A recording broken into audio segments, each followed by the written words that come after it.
आप लोगों को अगर याद हो कि उत्तर प्रदेश विधानसभा चुनाव के ठीक पहले और उत्तर प्रदेश विधानसभा चुनाव के बाद कुछ 1-2 महीने के दरमियान कुछ घटनाएं बहुत सामने आई थी, जो इस प्रकार थी कि कुछ लोग कुछ कथित रूप से ट्वीट कर दिया करते थे नेताओं के ट्विटर हैंडल पर, जिसके बाद या सोशल मीडिया पे लिख दिया करते थे, जिसके बाद उन्हें अरेस्ट कर लिया जाता था और साइबर क्राइम के तहत उन पर कार्रवाई की जाती थी। उत्तर प्रदेश के पश्चिमी उत्तर प्रदेश के कई हिस्सों में मामला सामने आया था, जिसमें अरुण जेटली के ऊपर ट्वीट भी था। तो वो बेसिकली धारा 66 जो उसकी थी साइबर क्राइम की, उसको 2014 में सुप्रीम कोर्ट रिलीज कर दिया था, हटा दिया था। यानी कि freedom of speech and expression जो है सोशल मीडिया पे वो एब्सोल्यूट ढंग से लागू होता है। आर्टिकल 19(2) को थोड़ा सा वायलेट करता है, अगर उसका एक्सप्लेनेशन आप पढ़ेंगे तो। उसके बाद हटाने के बाद भी कार्रवाई हो जाती थी, यानी कि सुप्रीम कोर्ट के निर्णय की धज्जियां उड़ाते हुए पुलिसिया कार्रवाई उन लोगों पे की गई जो लोग सोशल मीडिया पर नेताओं के बारे में कुछ लिखे। अभद्र भाषा शैली वहां पर कतई नहीं थी। कुछ ऐसे पोस्ट हाथ लगे थे पढ़ने के समय कि जिसमें अभद्र भाषा शैली तो नहीं थी, लेकिन एक फ्रैंक लैंग्वेज थी। जिसके बाद अरुण जेटली ने भी कार्रवाई कराई थी और 2-3 नेताओं ने भारतीय जनता पार्टी की कार्रवाई कराई थी, जिसमें 4-5 लोगों की गिरफ्तारियां हुई थी, जिसमें से 2 पश्चिमी उत्तर प्रदेश के मुस्लिम समुदाय के लोग थे। तो ये क्यों हुआ? क्योंकि भाषा शायद उचित नहीं थी। जब भाषा की बात होती है तो ये भाषा वाली बात सभी पर लागू होती है, ना कि केवल नागरिकों पर, बल्कि जननायक पर भी। जननायक से मेरा मतलब नेताओं पर भी। नमस्कार, मैं आदित्य सिंह और आप देख रहे हैं newsviews360.com, खबरें अलग अंदाज में, और ये हमारा खास शो खरी बात।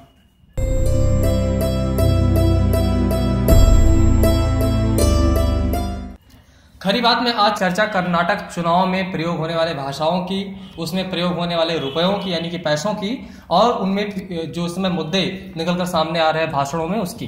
कर्नाटक चुनाव का पूरा विवरण करेंगे। कर्नाटक चुनाव बिल्कुल होने वाला है, जिसका 15 मई को रिजल्ट आएगा।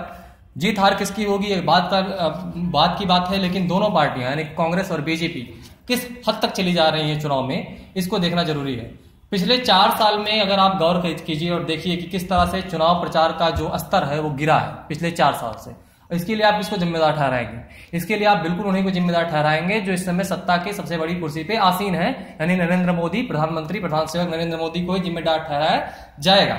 इस पे हम बाद में बात करेंगे। पहले भी आपको बता दूं, कर्नाटक पुलिस ने कार्रवाई करते हुए 39 लाख का ड्रग्स, 40 लाख की शराब, 75 करोड़ रुपए कैश अभी बरामद किए हैं। एक विधानसभा में एक उम्मीदवार को 3 से 4 करोड़ रुपए का खर्चा सिर्फ और सिर्फ बूथ मैनेजमेंट में हो जाता है। 3 से 4 करोड़ रुपए रैलियों में खर्च हो जाते हैं। आखिर इतने पैसे कहां से आते हैं? क्या आप इस बात को मानने के लिए तैयार हैं कि ये सारे पैसे सफेद हैं?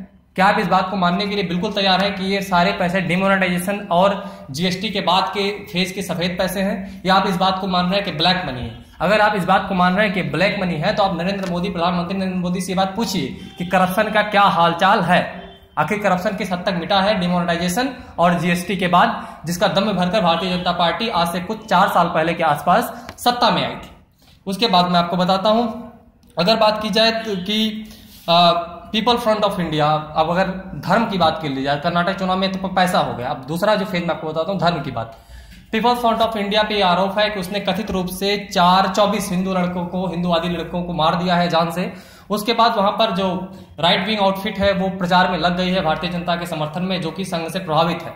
वो सारे आउटफिट लोग, उसमें एक लोगों ने बताया बयान देते हुए कि 24 हिंदू लड़कों को मारा गया है, जिसको कतई बर्दाश्त नहीं किया जाएगा। इसी कारण से वो भारतीय जनता पार्टी का वहां पर समर्थन कर रहे हैं और प्रचार कर रहे हैं। कुछ लोगों ने जानकारी ये भी दी कि 1977 के बाद, यानी कि इमरजेंसी के बाद जब चुनाव हुए थे, तो उस दरमियान कुछ इस तरह के हिंदू समुदाय आगे आए थे प्रचार करने के लिए। उसके बाद से लेकर अभी तक ये मामला कभी सामने नहीं आया था। लेकिन अब कर्नाटक के विधानसभा चुनाव में ऐसा देखा जा रहा है कि हिंदूवादी संगठन पूरी तरह से आक्रामक रवैया अपना करके विधानसभा में प्रचार प्रसार कर रहे हैं। आप सोचिए कि लोकतंत्र की क्या दशा है। इसके अलावा सिद्धारमैया पर भी ये आरोप है कि वो एंटी हिंदू पॉलिटिक्स करते हैं। ये मुद्दे कहां से बन के आ रहे हैं? ये मुद्दे कौन गढ़ रहा है? कहां आपको दिख रहा है कर्नाटक में एंटी हिंदू? वहां से क्रिएट करके दिल्ली की मीडिया उसको दिखाती है। आपको कितने केस स्टडीज मिल जाएंगे उत्तर प्रदेश, उत्तराखंड, दिल्ली में, जहां पर कुछ कथित रूप से लोग मारे जाते हैं जो कि हिंदू विंग या माफ कीजिएगा लेफ्ट विंग या राइट विंग के होते हैं। लेकिन साउथ इंडिया में ये मामले कहां से सामने आ जाते हैं? मीडिया में कब दस्तक कैसे दे देते हैं? क्यों उत्तर भारत के मामले मीडिया में दस्तक नहीं देते? क्योंकि यहाँ पर भारतीय जनता पार्टी के कई राज्यों में सरकार है। यहाँ के जो मामले हैं वो लॉ एंड ऑर्डर पे सीधा प्रश्न उठाते हैं। इस लिहाज से वहां के मुद्दे दिखाए जाते हैं और यहाँ के मुद्दे छुपा लिए जाते हैं। तो ये मुद्दे जरूरी हैं क्या? आपसे कोई अगर कह दे कि विधानसभा का चुनाव होना है, तो आपके लिए जरूरी मुद्दा क्या होगा? हिंदू मुस्लिम या आपसे जुड़ा हुआ वो डेली लाइफ का मुद्दा, जिससे आपकी जिंदगी कहीं ना कहीं प्रभावित होती है। ये तो हो गया। अब आते हैं भाषा पे बात कर लेते हैं। नरेंद्र मोदी की भाषा पे बात करेंगे। सबसे पहले आप याद कीजिए, उत्तर प्रदेश के चुनाव में शमशान या कब्रिस्तान क्या चाहिए आपको, यह प्रश्न आपसे कौन पूछा था?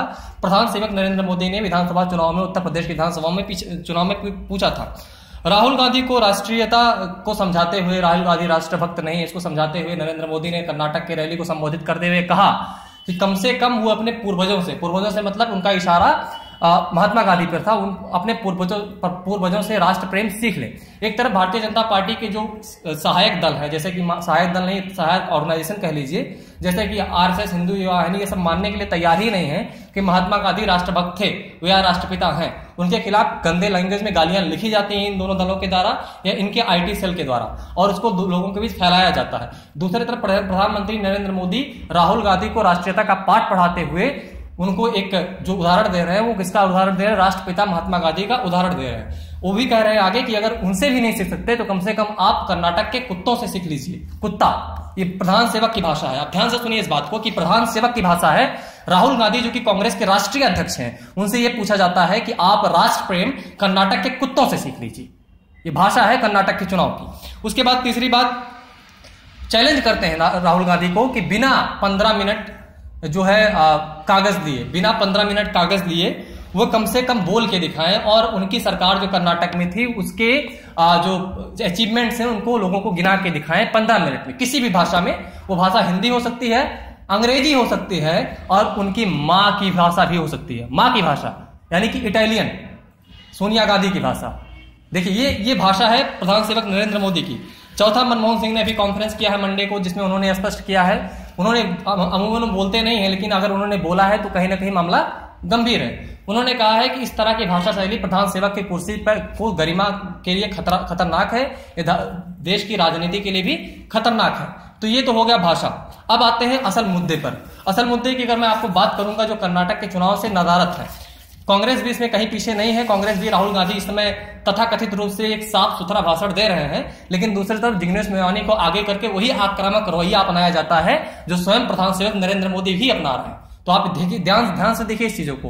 कांग्रेस बीजेपी की इस कंफ्लिक्ट के बीच आक्रामक पॉलिटिकल जो है एक तरह से प्रचार प्रसार के बीच ये मुद्दे छुप गए हैं जो बहुत जरूरी है। 8 मई को यूनियन वाटर रिसोर्सेज मिनिस्ट्री के सेक्रेटरी को सुप्रीम कोर्ट ने 14 मई को खुद से तलब होने के लिए आदेश दिया है। उसने कहा है कि पूरा ड्राफ्ट लेकर, जो कि कावेरी मैनेजमेंट स्कीम है, उसके पूरे ड्राफ्ट को लेकर के वो सुप्रीम कोर्ट में खुद हाजिर हो। यानी कि जो सेक्रेटरी होता है वो बहुत बड़ा आदमी होता है, सुप्रीम कोर्ट में जाना नहीं जाता, लेकिन सुप्रीम कोर्ट ने उनको बुलाया है कि आप 14 तारीख यानी 14 मई को कावेरी वाटर मैनेजमेंट स्कीम को लेकर के खुद सुप्रीम कोर्ट में अपीयर हो, पर्सनली अपीयर होने के लिए उसने कहा है, जिसके अंतर्गत कर्नाटक, तमिलनाडु, केरला और पांडुचेरी की कावेरी नदी के पानी के बंटवारा का पूरा ड्राफ्ट है, जिसको उनको दिखाना है, जिसको बनाना था केंद्र सरकार को। उसके बाद बता दूं, इस पूरे मामले का अगर आपको बैकग्राउंड जानना है तो मैं आपको बता दूं, कर्नाटक और तमिलनाडु के बीच ये नदी बहती है। कर्नाटक जो है अपर जो है रायपियरन स्टेट है, जहां से नदी निकलती है, और केरला हो गया, पांडुचेरी हो गया, और तमिलनाडु हो गया लोअर रायपियरन स्टेट है, जहां से नदी होकर गुजरती है। थोड़ा सा और डीप में जाए तो मैं आपको बता दूं कि 1924 में मद्रास प्रेसिडेंसी और मैसूर किंगडम के बीच एक समझौता हुआ था आजादी से पहले 1924 में, जिसमें तमिलनाडु का ज्यादा फायदा था। उसके बाद आजादी के बाद ये कॉन्फ्लिक्ट, चूंकि जब भी स्टेट वर्सेस स्टेट का कॉन्फ्लिक्ट होता है तो उसको केंद्र सरकार ही मैनेज करती है, तो बीपी सिंह की सरकार में कावेरी वाटर डिस्प्यूट ट्राइब्यूनल का गठन किया गया था, जो कि एक इंडिपेंडेंट बॉडी थी, जिसने नापा की कावेरी में 740 टीएमसी वाटर अवेलेबल है। जो टोटल वाटर है 740 जो है टीएमसी वाटर अवेलेबल है, जिसमें कर्नाटका को 240 टीएमसी दिया गया था और तमिलनाडु को 419 टीएमसी। उसके अलावा अतिरिक्त जो बच रहा था वो केरला, पांडुचेरी और आदि को देना था। उसके बाद ये मामला सॉल्व नहीं हुआ, फिर दोनों सरकारें 2016 में सुप्रीम कोर्ट चली जाती हैं, और 2016 में सुप्रीम कोर्ट जाती हैं तो सुप्रीम कोर्ट इसमें बहुत सारे जो है ऑर्डर्स देता है। ऑर्डर्स देने के बाद उनकी धज्जियां आमतौर पर उड़ाई जाती हैं। कर्नाटक की सरकार भी उड़ाती है, तमिलनाडु की सरकार भी उड़ाती है। उसके बाद 3 मई 2018 को सुप्रीम कोर्ट ये आदेश देता है केंद्र सरकार को इसी बीच कि 3 मई 2018 तक केंद्र सरकार कावेरी वाटर मैनेजमेंट को लेकर के एक फाइनल ड्राफ्ट सुप्रीम कोर्ट को सबमिट करे। 3 मई बीत गया, कर्नाटक का चुनाव चल रहा है, इस बारे में कोई बात नहीं हो रही है, अभी तक सुप्रीम कोर्ट को वो ड्राफ्ट सबमिट भी नहीं किया गया। पूरा मुद्दा हिंदू मुस्लिम राइट विंग वर्सेस जो है लेफ्ट विंग में चल रहा है। सीता रमैया एंटी हिंदू ये बताया जा रहा है, भाषा का इस तरह से प्रयोग हो रहा है, पैसा का इस तरह से प्रयोग हो रहा है, आपके पास खाने को पैसा नहीं है, बच्चे को स्कूल भेजने का पैसा नहीं है, करोड़ों रुपए नेता लोग खर्च कर देते हैं चुनाव के प्रचार में, इसके लिए कौन जवाबदेह है। और ये जो मुद्दे हैं जिन पे बात होनी चाहिए, जो असल मुद्दे हैं, उन पे बात कर्नाटक के चुनाव में क्यों नहीं हो रही है। अंत में सुप्रीम कोर्ट ने उनको 14 तारीख को बुलाया है, जो वहां के सेक्रेटरी हैं यूनियन वाटर रिसोर्सेज मिनिस्ट्री के सेक्रेटरी को, देखना है कि क्या होता है। इसको लेकर के जो भी अपडेट होगा हम आपके बीच हाजिर होंगे।